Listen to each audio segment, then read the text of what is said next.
Hello বন্ধুরা, কেমন আছো তোমরা সবাই? আশা করি ভালো আছো, আমিও ভালো আছি। তো নতুন একটা ভিডিও নিয়ে আসলাম, তো ভিডিওটা অবশ্যই দেখো কিন্তু। আর নতুন একটা রেসিপি কিন্তু আমাদের চ্যানেলে দেখো তোমরা। আর নতুন নতুন ভিডিও পেতে তোমাদের চ্যানেলটা সাবস্ক্রাইব করতে লাগবে। তো চলো ভিডিওটা দেখতে থাকো। আমি রেসিপিটা করতেছি। তো দেখো এখানে আমি পটল নিয়েছি। তো পটলটাকে খুব সুন্দর করে আমি খোসা এখন ছাড়িয়ে নিব। এই যে খোসা ছাড়িয়ে ফাল্টি ফাল্টি করে আমি একটু করে কেটে নিয়েছি, তাহলে ভিতরে মশলা খুব সুন্দরভাবে ঢুকে যাবে কিন্তু। তো সেভাবে আমি পটলটা কেটে নিয়েছি। আর তোমরাও এভাবে কিন্তু পটলটাকে খুব সুন্দর করে কেটে নিও। কেটে নেওয়ার পর এখন দেখো আমি পরিষ্কার করে কিন্তু ধুয়েও নিয়েছি। আর এখানে আমি দিলাম একটু লবণ দিলাম, তারপর আমি এখানে হলুদ গুঁড়ো দিব। এই যে হলুদ গুঁড়ো দেওয়ার পর কিন্তু পটলগুলোকে এখানে আমি দিব তো সর্ষার তেল, মানে সর্ষার তেল দিলে পরে খুব সুন্দর গায়ে একবারই হলুদ লবণটা খুব সুন্দরভাবে লেগে যাবে সেভাবে। আর এখানে দেখো আমি লঙ্কার গুঁড়ো দিলাম, তো একটু সামান্য একটু। এবার আমি খুব সুন্দর করে হাত দিয়ে এবার মেখে নিব। এই যে পটলগুলো যেন গায়েতে করে খুব সুন্দর করে একবারে ভিতরে ঢুকে যায় সেভাবে। তো খুব সুন্দর করে দেখো আমি হাত দিয়ে এখন মাখিয়ে নিচ্ছি। আর মাখিয়ে নেওয়ার পর পটলগুলোকে একটু রেস্টে ধুয়ে দিব। আর ধোয়ার পর এখন আমি কিন্তু কড়াই বসিয়ে নিচ্ছি।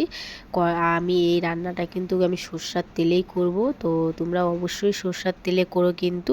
তো দেখো এই যে আমি সর্ষার তেল দেওয়া হয়ে গেছে। আমি এবার পটলগুলোকে এক এক করে খুব সুন্দরভাবে একবারে ছেড়ে দিব তেলের মধ্যে। পটলগুলোকে খুব একটা ভাজবো না লাল লাল করে, মানে হালকা হালকা ভাজবো কিন্তু। তো তোমরাও কিন্তু অবশ্যই এভাবে করেই ভাজো, আর রেসিপিটা খেতে খুব টেস্টি হয়।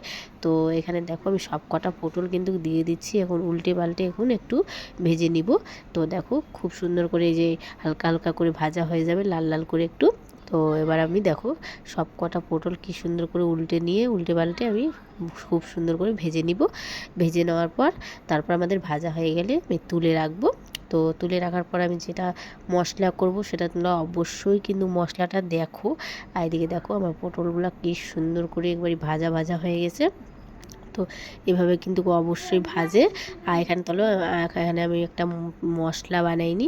তো দেখো আমি 3 চামচের মতন পোস্ত দিয়েছি। আর আমি কিন্তু এই যে সর্ষে দিয়েছি, হলুদ সর্ষে। আর এখানে আমি কাঁচা লঙ্কা দিলাম, আর এখানে আদা দিলাম। তো এই সব দিয়ে আমি এখন আমি খুব সুন্দর করে একটু জল দিয়ে পেস্ট করে নিব। তো চলো এদিকে পেস্ট করে নিয়েছি আমি। তো এদিকে দেখো কিন্তু এই যে পটলগুলোকে খুব সুন্দর ভাজা হয়ে গেছে। এবার আমি তুলে নিব। তো পটলগুলোকে এবার সব কটা তুলে নিব। আর আমি কিন্তু সর্ষে বললাম অবশ্যই কিন্তু সর্ষার তেলেই রান্নাটা করা লাগবে। তো দেখো এবার আমার সব কটা কিন্তু পটল আমি তুলে নিছি। এখন আমি ফোড়নে দিব কিন্তু।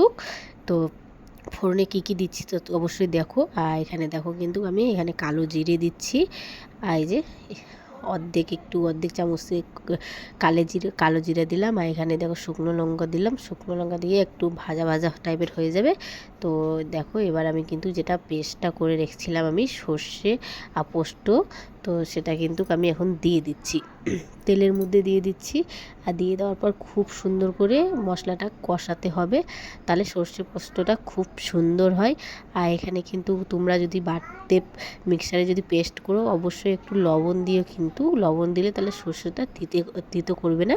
তো সেভাবে আমি দেখো এই যে আমি হলুদ গুঁড়ো দিয়ে দিলাম একটু। হলুদ গুঁড়ো দেওয়ার পর খুব সুন্দর করে এখন একটু নাড়াচাড়া করব। নাড়াচাড়া করতে করতে খুব সুন্দর একটা কালার আসবে দেখো এবার। তো এই যে নাড়াচাড়া করতেছি আমি এখনই দিয়ে দেবো একটু এই যে লবণ দিলাম। তো অল্প অল্প করে কিন্তু লবণ দিতে হবে। তো লবণ দেওয়া আমার হয়ে গেছে। আমি আবারও কিছুক্ষণ ধরে আবারও নাড়াচাড়া করতেছি। এখানে নাড়াচাড়া করে খুব সুন্দর করে এখানে একটু আমি কাশ্মীরি লঙ্কার গুঁড়ো দিয়ে দিব, তাতে কালারটা খুব সুন্দর আসে, লাল লাল কালার আসে। তো সেই জন্য আমি একটু কাশ্মীরি লঙ্কা গুঁড়ো দিলাম। আর দেওয়ার পর দেখো কালারটা একটু চেঞ্জ হয়ে গেছে। তো হওয়ার পর এখন আমি যেটা মিক্সারে বাটে রাখছিলাম সে একটু মিক্সারটাকে আমি বাটিটাকে ধুয়ে একটু জল দিয়ে দিলাম। জল দেওয়ার পর এই যে দেখো এরকম এখন ফুটে উঠবে। আমি খুব সুন্দর করে এখন নাড়াচাড়া করছি। নাড়াচাড়া করার পর এই যে দেখো কতটা সুন্দর একবারই কালারটা, মশলাটা একবারই হয়ে গেছে। তো লাল লাল করে একবার তেল ছেড়ে দিয়েছেন। তো এবার আমি তোমার পটল বা যেগুলো ভাজে রেখেছিলাম সেটা আমি এখন দিয়ে এখন খুব সুন্দর করে কিন্তু কষাবো মশলাটাকে। তো মশলাটা ভালোভাবে কিন্তু তেল ছাড়া আসলে পরেই আমি দিব কিন্তু। তো দেখো কতটা সুন্দর কালার এসে গেছে। এবার আমি কিন্তু পটলগুলো দিচ্ছি। তো এই যে পটল যেটা ভেজে রেখেছিলাম আমি, তো দেখো খুব সুন্দর একবারই পটলটা, একবারই পটল পোস্ত খুব টেস্টি হয়। এই রান্নাটা কিন্তু খুব মাখা মাখাই হয়, ঝোল হয় না, সেজন্য মাখা মাখাই আমি করব। তো এখন আমি পটলটাকে অতটা কষানো লাগবে না, কেন কি পটলটা প্রথমেই ভাজা হয়ে গেছে, তো সিদ্ধ হয়ে গেছে।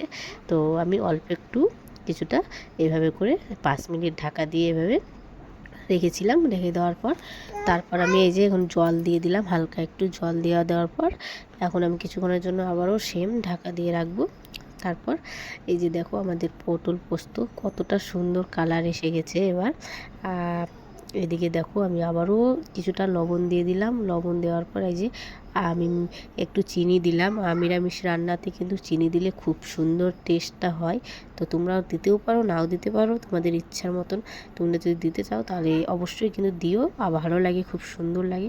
আর ভিডিওটা কেমন লাগছে তোমরা কমেন্টের মাধ্যমে জানাও। আর ভিডিওটা যদি ভালো লাগে তাহলে লাইক কমেন্ট শেয়ার করে দিও। আর চ্যানেলে নতুন থাকলে চ্যানেলটা সাবস্ক্রাইব করে দিও। অবশ্যই কিন্তু আমাদের ভিডিওটা অবশ্যই তোমরা দেখো, বেশি বেশি করে কিন্তু শেয়ার করে দাও। আর এদিকে দেখো আমাদের পটল পোস্ত কিন্তু রেডি হয়ে গেছে।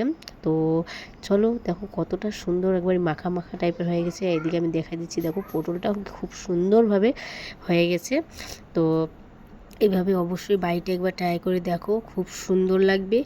আশা করি খুব ভালো লাগবে। যে আমাদের ভিডিওটা দেখে তোমরাও একবার করেছো, কমেন্টের মাধ্যমে কিন্তু অবশ্যই জানাও যে রেসিপিটা কেমন লাগলো। তো চলো দেখো আমাদের পটল পোস্ত কিন্তু রেডি। কতটা সুন্দর হয়েছে, খুব সুন্দর হয় কিন্তু। খুব রুটির সাথে খেতে পারো, ভাতের সাথে খেতে পারো। তো চলো রেসিপিটা আবারও নতুন রেসিপি নিয়ে চলে আসবো। টাটা।